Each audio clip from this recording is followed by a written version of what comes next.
ভূমিকানন্দ রিয়াকে ফোন করেছিলাম, কারণ উনি ওইখানে স্থানীয় এমডিসি, উনি সরজমিনে গেছেন এবং উনি বলেছেন যে এরকম কোনো বিষয় নাই, কারণ মহিলা সত্যি পরিস্থিতির শিকার। উনি চাইছিলেন এটা মেডিকেল টার্মিনেশনের মাধ্যমে প্রথমে বাচ্চাটা যেন দুনিয়ার আলোই না দেখে, ডাক্তার এটা অ্যাডভাইস করেনি কারণ এটা অ্যাডভান্স স্টেজে ছিল, এবং পরিচিত একজনের কাছে উনি প্রায় বিনামূল্যে হস্তান্তর করতে চেয়েছিলেন। এরকম বাচ্চা বিক্রির কোনো ঘটনা নেই। করি আমরা সবাই রুমের ঘূর্ণিঝড়ের কিছুটা আবহাওয়া আছি। আপনার এই দুর্যোগপূর্ণ পরিস্থিতিতেও এখানে উপস্থিত হয়েছেন ভারতীয় জনতা পার্টি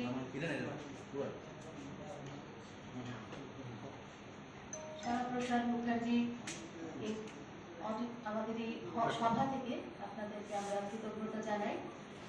কিছুটা আজকের এই যে সাংবাদিক সম্মেলনের বিষয়, সেটা বিরোধীদের দ্বারা, মানে আমাদের এই যে দুর্যোগপূর্ণ আবহাওয়া দ্বারা বিভ্রান্তমূলক বিভিন্ন রকমের, গতকাল আপনারা দেখেছেন কংগ্রেস এবং সিপিআইএম পৃথকভাবে দুইটা সাংবাদিক সম্মেলন করেছে এবং সেখানে ওনারা দাবি রেখেছে যে পাহাড় কাটছে, যেখানে একজন উপজাতি মা ওনার দারিদ্রতার কারণে সন্তান বিক্রি করেছেন, এরকম একটা অভিযোগ উঠেছে গন্ডাছড়া ডিস্ট্রিক্টে। আমরা জানি ধলাই ত্রিপুরা রাজ্যের এসপায়ার ডিস্ট্রিক্ট, এই ডিস্ট্রিক্টের সার্বিক উন্নয়নে রাজ্য সরকার তথা ভারত সরকারের তরফ থেকে অনেক গুরুত্বপূর্ণ পদক্ষেপ নেওয়া হয়েছে।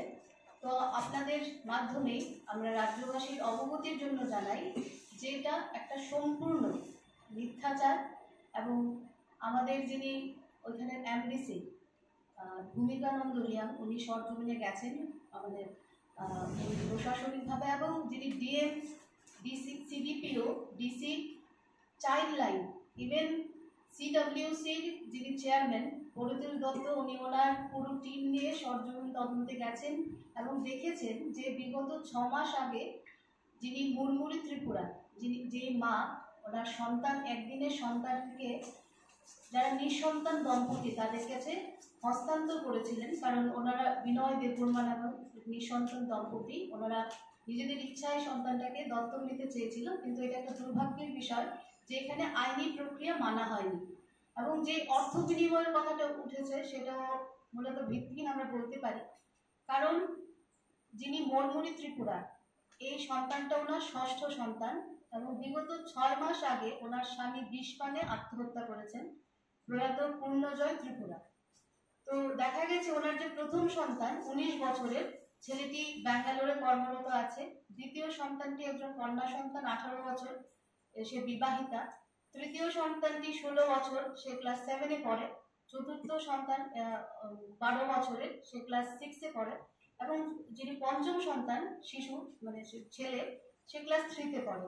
তো মহিলা যখন অ্যাডভান্স স্টেজে টার্মিনেশনের জন্য গেছিল, তখন ডাক্তার বলেছে যে এই মুহূর্তে বাচ্চাটা টার্মিনেট করা যাবে না, এবং সরকারি সহযোগিতায় 22শে মে কন্যা সন্তানটি প্রসব হয় সরকারি মানে হাসপাতালে। সেখানে সম্পূর্ণভাবে সরকারি সহযোগিতায় একটা সুস্থ সন্তানের জন্ম হয়।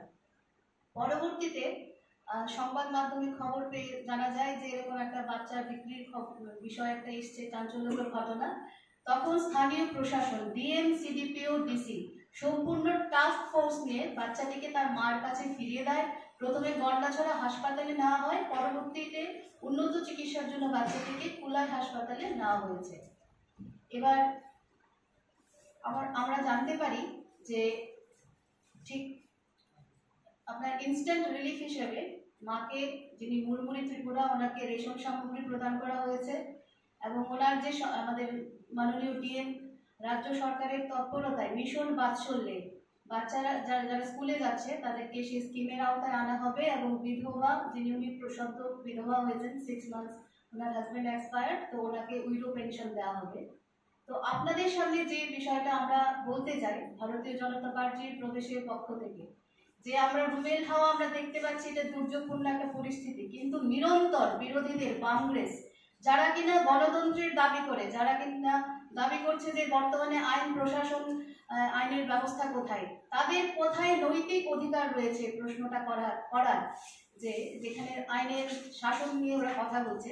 আপনাদের সামনে so called white collar chief minister Shri Manik Sarkar, উনি প্রথম 112 দিনে, ওনার শাসনকালে প্রথম 112 দিনে নিহত হয়েছেন 118, অপহৃত 87, ধর্ষিতা 29, নারী নির্যাতন 66। আমাদের স্বর্ণযুগের 19 বছরের প্রায় মুখ্যমন্ত্রী, 112 দিনের কীর্তিকলাপ। তারপর বিভিন্ন সময় নির্বাচনী প্রচারে এসে সিপিআইএম এর বরিষ্ঠ দিগ্গজ নেতারা বলে গেছেন ত্রিপুরায় উগ্রপন্থী কার্যকলাপ চলছে কংগ্রেসের মদতে। বক্তা জ্যোতি বাসু, আপনারা দেখতে পারেন এখানে ওনার বক্তব্য। কংগ্রেস সন্ত্রাসবাদী জোটের ক্ষমতায় খোয়ালো খান খান হয়ে যাবে, বিমান বসুর বক্তব্য। সন্ত্রাসবাদীদের সাথে জোট করে একক ইস্তেহার নিয়ে ভোটের সাথে লুকোচুরি খেলছে গৌতম দাস। দুষ্মন্ত নারায়ণ পাহাড় কংগ্রেস এনএলএফটির পরিকল্পিত গণহত্যার বিরুদ্ধে রাজ্য জুড়ে গণবিক্ষোভ, জিরানিয়া গণ নেতৃবৃন্দের সফর।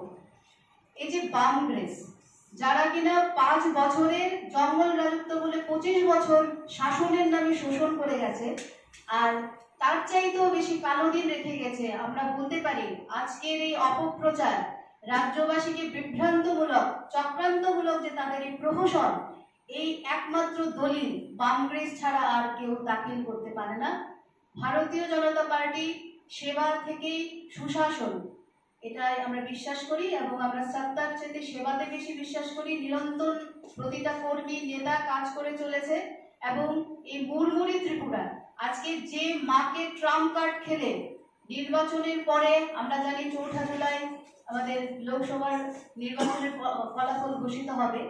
এই পূর্বে একটা রুমেল, আমরা এখনো বলছি যে রুমেল হয়তো একটা ঘূর্ণিবহ, যেটা একটা প্রাকৃতিক দুর্যোগ, কিন্তু ওনারা যে দুর্যোগ নিয়ে ডিস্ট্রাকশন এন্ড ডিস্ট্রাকশন যাদের একমাত্র কাজ, সেই বামগ্রেস, তারা এই চক্রান্তমূলক একটা মিথ্যা অপপ্রচার চালানোর চেষ্টা করছে। পাহাড় মোটেও কাটছে না, পাহাড়ের মতো করেই সেটা বর্ধিষ্ণু এবং সেটা উন্নয়নের শিখরে আমরা পৌঁছবো। আমরা জানি ভারতীয় সংবিধানে রাইট টু ইকুয়ালিটি, যেটা সমতার অধিকার, যেটা আমরা জানি ফান্ডামেন্টাল রাইট, কিন্তু নারী এবং শিশু কল্যাণে একটা পজিটিভ ডিসক্রিমিনেশন আছে, যেটা আর্টিকেল 15(5), সেটাতে মহিলা এবং শিশু বিকাশের জন্য বিশেষ ব্যবস্থা নেওয়া হয়েছে। রাজ্য সরকার আমাদের মাননীয় মুখ্যমন্ত্রীর তহবিল থেকে মাতৃ পুষ্টি যোজনায় প্রতিটা গর্ভবতী মায়ের জন্য একটা আর্থিক অনুদানের ব্যবস্থা রয়েছে এবং প্রধানমন্ত্রী মাতৃ বন্দনা যোজনায় প্রতিটা মায়ের জন্য, গর্ভবতী মায়ের জন্য আমাদের স্কিম চালু রয়েছে এবং ত্রিপুরা রাজ্য সহ সারা ভারতবর্ষে সবাই এই স্কিমের আওতায় আছে এবং সেই লাভ উপভোগ করছে। এবং এই যে আমরা মুড়মুড়ি ত্রিপুরার এই ঘটনাকে নিয়ে ওনারা একটা ঘটনার ঘটা খেলার চেষ্টা করেছেন। সেই অপপ্রচারকে আমরা ধিক্কার জানাই।